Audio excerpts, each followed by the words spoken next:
ओम शांति। 21/7/2020 के महावाक्य हैं। आज बाबा कहते कि बाप है क्षमा और तुम बच्चे हो परवाने।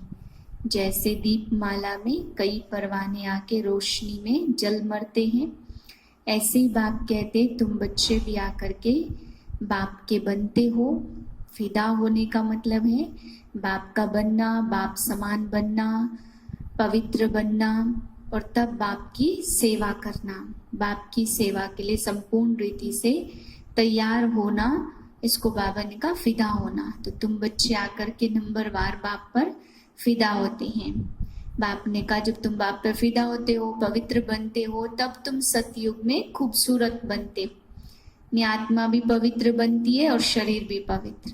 यहाँ की सुंदरता बाबा ने कहा अल्पकाल की है, केवल शरीर सुंदर है, लेकिन ये कलयुग की सुंदरता है। यहाँ पे आत्मा पतित है। कोई कितना भी सुंदर है, लेकिन आत्मा पतित होने के कारण वो सुंदरता नहीं है। वहाँ आत्मा और शरीर दोनों ही पवित्र बन जाते हैं, जिसका पुरुषार्थ तुम अभी संगम पर करते हो। और खूबसूरती का आधार बाबा ने कहा पवित्रता है। आगे बाबा कहते कई बच्चे अपने शरीर से तंग हो जाते हैं, भगवान को पुकारते कि हे भगवान आओ, हम दुखी हैं, तंग हो गए हैं। परंतु बाप कहते हैं कि जब वो आएगा तो महाकाल के रूप में आएगा। तो बुलाते हो तो ना समझी से कालों के काल महाकाल को बुलाते हो, तो वो इकट्ठे आके सबको ही ले जाने आएगा, फिर कोई एक को ले जाने नहीं आएगा। तो ना समझी में बाबा ने कहा महाकाल को बुलाते हैं। फिर बाप अपने बच्चों को कह रहे जो ज्ञान में चलते हैं, उन बच्चों के लिए बाबा ने कहा कि तुम्हें इस अंतिम जन्म का जो शरीर है इससे कभी तंग नहीं होना है, क्योंकि इसी शरीर से तुम्हें पुरुषार्थ कर अनेक जन्मों की प्राप्ति करनी है। तो ये निश्चय करके कभी भी तंग नहीं हो जाओ। फिर लौकिक बाप के लिए बाबा ने कहा लौकिक बाप भी कितना बच्चों की सेवा करते हैं, ऐसे ही पारलौकिक बाप भी तुम बच्चों का ओबीडियंट फादर है। लौकिक बाप जैसे पढ़ाई पढ़ाते, मेहनत करते, बच्चों को मालिक बनाते, आगे बढ़ाते हैं, ऐसे ही पारलौकिक बाप भी आकर के तुम्हें पवित्र बनाता है, याद से तुम्हारी खाद निकालता है, तो ब्रह्मांड का और विश्व का मालिक तुम्हें बना देता है। तो ये भी ओबीडियंट पक्का फादर है। मीठे बच्चे, बाप तुम्हें पढ़ा रहे हैं खूबसूरत देवी देवता बनाने। खूबसूरती का आधार है पवित्रता। प्रश्न है रूहानी समा पर जो परवाने फिदा होने वाले हैं, उनकी निशानी क्या होगी? उत्तर है फिदा होने वाले परवाने, पहला नंबर क्षमा जो है जैसी है उसे यथार्थ रूप से जानते और याद करते हैं। दूसरा नंबर फिदा होना माना बाप समान बनना। तीसरा नंबर फिदा होना माना बाप से भी ऊंच राजाई का अधिकारी बन जाना। गीत है महफिल में जल उठी क्षमा परवाने के लिए। ओम शांति। मीठे मीठे रूहानी बच्चों ने यह गीत की लाइन सुनी। यह कौन समझाते हैं? रूहानी बाप। वह क्षमा भी है, नाम तो ढेर के ढेर रखे हैं। बाप की स्तुति बहुत करते हैं, यह भी परमपिता परमात्मा की स्तुति है ना। बाप क्षमा बनकर आए हैं परवानों के लिए। परवाने जब क्षमा को देखते तो उस क्षमा पर फिदा होकर शरीर छोड़ देते हैं। अनेक परवाने होते जो क्षमा पर प्राण दे देते हैं। उसमें भी खास जब दीपमाला होती तो बत्तियां बहुत जलती हैं, तो छोटे छोटे जीव रात को मर जाते हैं। जब तुम बच्चे जानते हो हमारा बाबा है सुप्रीम रूह, उसको हुसैन भी कहा जाता, बहुत खूबसूरत है क्योंकि वह है एवर प्योर। आत्मा प्योर बन जाती तो शरीर भी प्योर और नेचुरल सुंदर बन जाता है। शांति धाम में आत्मा पवित्र रहती, फिर जब यहाँ आती तो पार्ट बजाते बजाते सतो रजो तमो बन जाती है। फिर सुंदर से श्याम अर्थात काली इम्प्योर बन जाती है।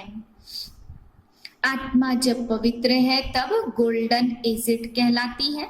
फिर जब श्याम बनती है तो आयरन एजिड पुरानी दुनिया से नई होती। तुम परम पिता परमात्मा को भक्ति मार्ग में बुलाते रहते, हे शिव बाबा, हे निराकार परमात्मा, अब वह आया हुआ है इम्प्योर से प्योर हसीन बनाने। आजकल जो बहुत खूबसूरत है उनकी आत्मा पवित्र है नहीं। भल शरीर खूबसूरत है फिर भी आत्मा तो पतित है ना। विलायत में कितने खूबसूरत होते, जानते हो यह है लक्ष्मी नारायण सतयुगी खूबसूरत। यहाँ है हेल के खूबसूरत। अभी हम स्वर्ग में नेचुरल सुंदर बन रहे हैं। 21 जन्मों के लिए ऐसे सुंदर बनेंगे। यहाँ की खूबसूरती एक जन्म के लिए। यहाँ बाबा आया है सारी दुनिया के मनुष्य मात्र तो क्या दुनिया को ही खूबसूरत बना देते। एक जन्म के लिए यहाँ तो मिलता, एक जन्म के लिए सतयुग नई दुनिया में खूबसूरत देवी देवताएं, वह बनने के लिए अभी तुम पढ़ते हो। बाप को क्षमा भी कहते परंतु वह है परमात्मा। जैसे तुमको आत्मा कहते वैसे उनको परमात्मा कहते। तुम बच्चे बाप की महिमा गाते हो, बाप फिर बच्चों की महिमा करते। तुमको ऐसा बनाता हूँ जो मेरे से भी ऊंचा मर्तबा पाते। मैं जो हूँ जैसा हूँ मैं पार्ट बजाता हूँ, यह कोई भी नहीं जानते। अभी तुम बच्चे कैसे हम आत्माएं पार्ट बजाने के लिए परम धाम से आई इस बात को जानते हो। हम शूद्र कुल के थे, अभी ब्राह्मण कुल में आई हैं। यह तुम्हारा वर्ण है और कोई धर्म वालों के लिए यह वर्ण नहीं होता। उन्हों के वर्ण नहीं होते, उनका तो एक ही वर्ण है, क्रिश्चियन ही चले आते हैं। हाँ, उनमें भी सतो रजो तमो में आते। बाकी यह वर्ण तुम्हारे लिए है। सृष्टि भी सतो रजो तमो में आती है। यह सृष्टि चक्र बेहद का बाप समझाते हैं। जो बाप ज्ञान का सागर पवित्रता का सागर है, खुद कहते मैं पुनर्जन्म नहीं लेता हूँ। बल शिव जयंती मनाते हैं परंतु मनुष्यों को यह पता नहीं है कि कब आती है। उनकी जीवन कहानी को भी नहीं जानते। बाप कहते मैं जो हूँ जैसा हूँ, मेरे में क्या पार्ट है, सृष्टि चक्र कैसे फिरता, यह तुम बच्चों को कल्प कल्प समझाता हूँ।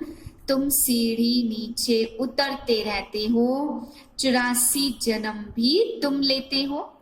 पिछाड़ी में जो आते उनको सतो रजो तमो पार करना ही है। अभी है कलयुग, उसके बाद सतयुग आएगा। कलयुग की आयु पूरी हुई है। बाप कहते मैंने साधारण तन में बहु कल्प पहले मौखिक प्रवेश किया है। फिर से तुम बच्चों को राजयोग सिखाने। योग तो आजकल बहुत है, बैरिस्टरी योग, इंजीनियरी योग। बैरिस्टर पढ़ने के लिए बैरिस्टर के साथ बुद्धि का योग लगाना होता। हम बैरिस्टर बन रहे हैं तो पढ़ाने वाले को याद करते हैं। उनको अपना बाप अलग है, गुरु अलग होगा। गुरु को भी याद करेंगे तो भी बैरिस्टर के साथ भी योग रहता। आत्मा पढ़ती है और शरीर द्वारा ही जज बैरिस्टर आदि बनती। अभी तुम बच्चे आत्म अभिमानी बनने के संस्कार डालते हो। आधा कल्प से देह अभिमानी रहे हो। अब बाप कहते आत्म अभिमानी बनो। आत्मा में ही पढ़ाई के संस्कार हैं। मनुष्य आत्मा ही जज बनती है। अभी हम विश्व का मालिक देवता बन रहे हैं तो पढ़ाने वाला है शिव बाबा परमात्मा। वही ज्ञान का सागर शांति संपत्ति का सागर है। यह भी दिखाते सागर से रत्नों की थालियां निकलती हैं। यह सब भक्ति मार्ग की बातें हैं। बाप को रेफर करना पड़ता है। बाप समझाते यह अविनाशी ज्ञान रतन, इन ज्ञान रत्नों से तुम बहुत साहूकार बन जाते और फिर हीरे जवाहरात भी तुमको बहुत मिलते हैं। यह एक एक रत्न लाखों रुपयों का है जो तुमको इतना साहूकार बनाते। तुम जानते हो भारत ही वाइसलेस वर्ल्ड था, उसमें देवताएं रहते थे, अभी सांवरे अपवित्र बन गए हैं। आत्माओं और परमात्मा का घर है शांति धाम, वहां चुरपुर कुछ भी नहीं होती। यहाँ परमात्मा बाप आकर बच्चों को मिलते और शरीर सहित मिलते हैं। वह तो घर है, वहां विश्राम पाते हैं। अभी तुम बच्चे पुरुषोत्तम संगम युग पर हो, बाकी पुरानी दुनिया कलयुग में है। बाप बैठ समझाते भक्ति मार्ग में कितना खर्चा करते हैं। चित्र भी बहुत बनाते, बड़े बड़े मंदिर बनाते हैं। नहीं तो कृष्ण का चित्र घर में रख देते, बहुत सस्ते चित्र होते। फिर इतना दूर दूर मंदिरों में क्यों जाते हैं? यह भक्ति मार्ग है। तुम ब्राह्मण बने हो, इस समय तुम्हारा यह अंतिम पुरुषार्थी शरीर मोस्ट वैल्यूबल है। इसमें तुम बहुत कमाई कर सकते हो। बेहद के बाप के साथ तुम खाते पीते हो, पुकारते भी हैं। ऐसे नहीं कहते कृष्ण के संग खाऊं, कहते हैं तुम ही संग खाऊं, तुम ही माता पिता। कृष्ण के हम सब बालक हैं ऐसे नहीं कहेंगे। हम आत्माएं परमात्मा बाप के बच्चे। आत्मा शरीर द्वारा कहती है आप आएंगे तो हम आपके साथ खेलेंगे, खाएंगे, सब कुछ करेंगे। तुम कहते ही हो बाप दादा, तो जैसे कि यह घर हो गया। बाप दादा और बच्चे, यह ब्रह्मा है बेहद का रचयिता। इसको कहते हैं तुम मेरे हो। ब्रह्मा में प्रवेश कर एडॉप्ट करते हैं। जैसे स्त्री को एडॉप्ट करते तो वह भी मुखवंशावली ठहरी। कहते हैं तुम मेरी हो। फिर संभालने के लिए सरस्वती को एडॉप्ट किया है, उनको माता का टाइटल मिला। सरस्वती नदी है, यह नदी माता हुई ना। बाप सागर है तो बाप से निकली हुई नदियां हैं। ब्रह्मपुत्रा नदी और सागर का बड़ा भारी मेला लगता, ऐसा मेला और कहाँ लगता नहीं है। यह भी सागर से निकली हुई ब्रह्मपुत्रा नदी और सागर का बहुत बड़ा मेला है। यह आत्मा और परमात्मा का मेला है। तुम्हारी बुद्धि से सारे सृष्टि का चक्र है। इनकी आयु 5000 वर्ष है। इस बेहद की फिल्म से फिर हद की फिल्म बनाते हैं। जो पास्ट हो गया सो प्रेजेंट होता, प्रेजेंट फिर फ्यूचर होता, जिसको फिर पास्ट कहा जाएगा। पास्ट होने में कितना समय लग गया। नई दुनिया में आते कितना समय पास्ट हुआ, 5000 वर्ष। अभी तुम स्वदर्शन चक्रधारी हो। तुम समझाते हो हम पहले ब्राह्मण थे फिर देवता थे। अभी तुम बच्चों को शांति धाम सुख धाम का वर्षा मिलता है। बाप आकर 3 धर्म इकट्ठा स्थापन करते, बाकी सबका विनाश करा देते। वापस ले जाने वाला तुमको सतगुरु बाप मिला है। बुलाते भी है हमको सदगति में ले जाओ, शरीर को खलास कराओ। ऐसी युक्ति बताओ जो हम शरीर छोड़ शांति धाम चले जाएं। गुरु के पास भी मनुष्य इसलिए जाते, परंतु वह गुरु तो शरीर से छुड़ाकर साथ ले जा नहीं सकते। वे खुद चले जाते, साथ नहीं ले जा सकते। पतित पावन साथ ले जाने वाला एक ही है, वह कालों का काल महाकाल है। शरीर सबको छुड़ाए साथ ले जाते, यह है सुप्रीम गाइड। बाप को ही कहा जाता कालों का काल महाकाल। बाप कहते मैं तुम्हारा ओबीडियंट सच्चा फादर भी हूँ। फादर हमेशा ओबीडियंट होता, सेवा बहुत करते, खर्चा कर पढ़ाकर, फिर सब धन दौलत बच्चों को देकर खुद जाए साधुओं का संग करते हैं। अपने से भी बच्चों को ऊंच बनाते, यह बाप भी कहते मैं तुमको डबल मालिक बनाता हूँ। तुम विश्व का मालिक हो तो ब्रह्मांड का भी मालिक बनते। तुम्हारी पूजा भी डबल होती, आत्माओं की भी पूजा होती है, देवता वर्ण में भी पूजा होती। मेरी तो सिंगल सिर्फ शिवलिंग के रूप में पूजा होती है। मैं राजा तो बनता नहीं हूँ, तुम्हारी कितनी सेवा करता हूँ। ऐसे बाप को फिर तुम क्यों भूलते हो? आत्मा अपने को आत्मा समझ मुझे याद करो तो तुम्हारे विकर्म विनाश होंगे। तुम किसके पास आए हो? पहले बाप और फिर दादा, सभी फादर, फिर ग्रेट ग्रेट ग्रैंडफादर, आदि देव एडम, क्योंकि बहुत बिरादरियां बनती हैं। शिव बाबा को कोई ग्रेट ग्रेट ग्रैंडफादर कहेंगे क्या? हर बात में तुमको बहुत ऊंच बनना है। ऐसा बाबा मिलता फिर तुम उनको क्यों भूल जाते? भूलेंगे तो तुम पावन कैसे बनेंगे? बाप पावन बनने की युक्ति बतलाते हैं, इस याद से ही खाद निकलेगी। बाप कहते मीठे मीठे लाडले बच्चे, देह अभिमान तोड़ आत्माभिमानी बनो।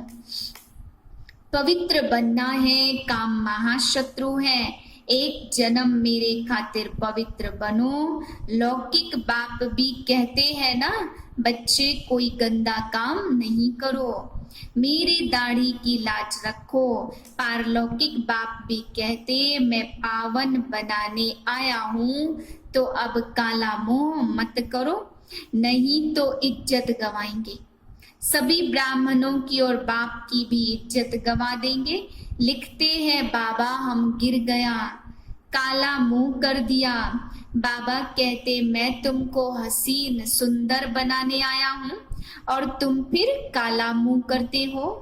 तुम्हें तो सदा हसीन बनने का पुरुषार्थ करना है।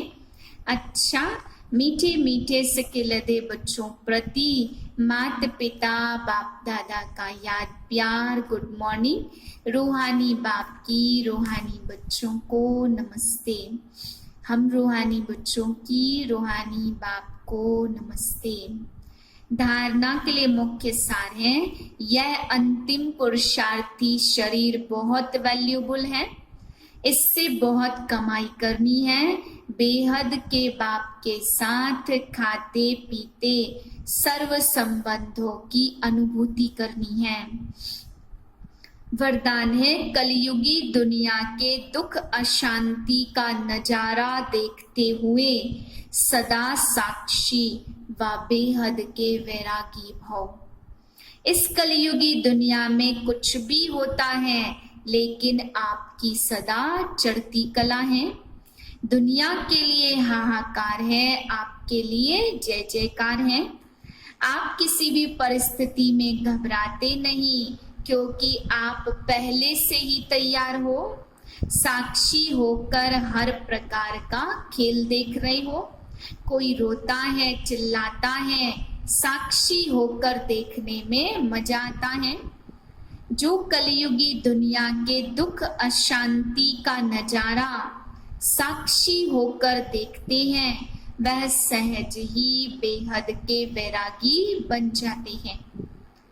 मतलब बाबा कहने का भाव है, जहां हम मदद कर सकते हैं, जितनी हेल्प कर सकते वो पूरी करनी है, पर हमारे बस की ही बात नहीं है, इतना हाहाकार है, तो फिर बाबा ने कहा निश्चिंत रह के याद करके सबको सकाश देना है, रोना चिल्लाना नहीं है। स्लोगन है, कैसी भी धरनी तैयार करनी है तो वाणी के साथ वृत्ति से सेवा करो। कहीं भी अच्छी धरनी बनानी है तो बाबा कह रहे वाणी के साथ, यानी बोल देते हैं ज्ञान के, तो साथ साथ वृत्ति सोच भी श्रेष्ठ रखो, तब सेवा होगी। ओम शांति।